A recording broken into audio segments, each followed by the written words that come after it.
Welcome to this week's edition of Te Akau TV. We're currently catching up with Jamie, who's down in the South Island. Jamie, how's that all going? Just with all the wet weather, Julia, we thought we'd bring plenty of horses down here nice and early and get them ready for the Cup Carnival. We've got 9 here at the moment and a couple of others arriving on Sunday. So Dan Miller and Tegan are down here with the horses and doing a fantastic job. So just thought we'd come down and see how the horses gallop Saturday, Tuesday as we lead into what could be a nice day with the Canterbury Bell Stakes here at Riccarton next Saturday. We had a really good second today with Savistic and Oamaru.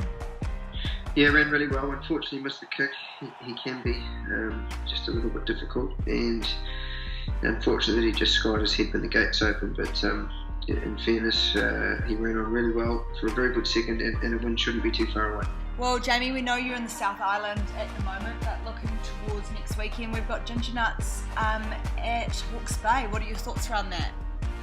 Yeah, he runs in the mile, second up after a very good first up run. So, we're quietly confident that he'll run another big race. He's in very good form, and obviously he's building towards the Caulfield Cup. So he needs to continue to run well with those sorts of goals. But he's in very good form and eating and working well at home.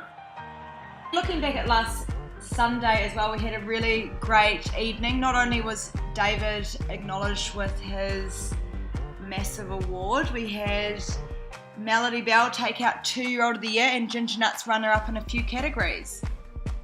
Yeah, great night, Julia. Obviously, great to be there with the staff and many of our key owners to celebrate David's contribution to racing. He's been instrumental in the King of Karaka for the last 11 years, and it was well documented the support that he's given to many young trainers on the way through to bigger and better things, including Mark Walker and Stephen and myself have been lucky enough to have been given an opportunity. So it was great that he was recognised amongst his peers at the award, and really fitting that as I say, the whole team was there, and senior staff members and the important owners that have played such a part in getting to Te Akau to where it is today. And as we say, John Galvin and the Fortuna team there with Melody Bell, obviously she did a great job. Won a Group 2 in Australia, Karaka Million, and the size produce at Alapuni. So she's a fantastic filly, and a little bit unfortunate that obviously Ginger Nuts, he wasn't rewarded for his outstanding season because he ran into a super filly in Bonneville. But that's the way the cookie crumbles sometimes, and he's still got the backies. Hopefully we can hopefully we can get another good award next year for him. Yeah, well, it was great to also Goodwood Stud, who bred Ginger Nuts, took away Breeders of the Year, so I said we can just claim that as well. All right, moving to Saturday, we have 2 runners at Ruakaka. In race 2, we have Mongolian Conqueror with Opie Bosson aboard. Really nice staying sort of horse for the future, Julia. Just wanted to see him on a better track, and 1400's ideal to kick him off. He might just be a little bit new yet, but he's certainly a horse that we like, and if he was running into 4th and 5th, then we'd be really pleased. Great, and the last runner, only 2 runners. We have race 2 as well, Verbal Command.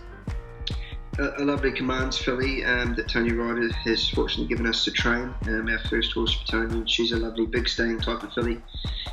Similar sort of profile to Mongolian Conqueror, has trialled well, and 1400 on a better track should be ideal to kick her off. But whether she's got the ring craft of some of the other horses in the field, we have to wait and see. But again, if she was running home for 4th or 5th or a little bit better, we'd be really pleased, as she does shape as a really nice staying sort of filly for after Christmas.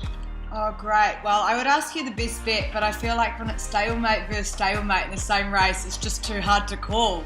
But do you have one that you favour slightly more than the other? Mongolian Conqueror by Ocean Park has got very good trial form around Weather with You, who did perform well in Melbourne the other day. So he does look like he could develop into a nice staying sort of horse.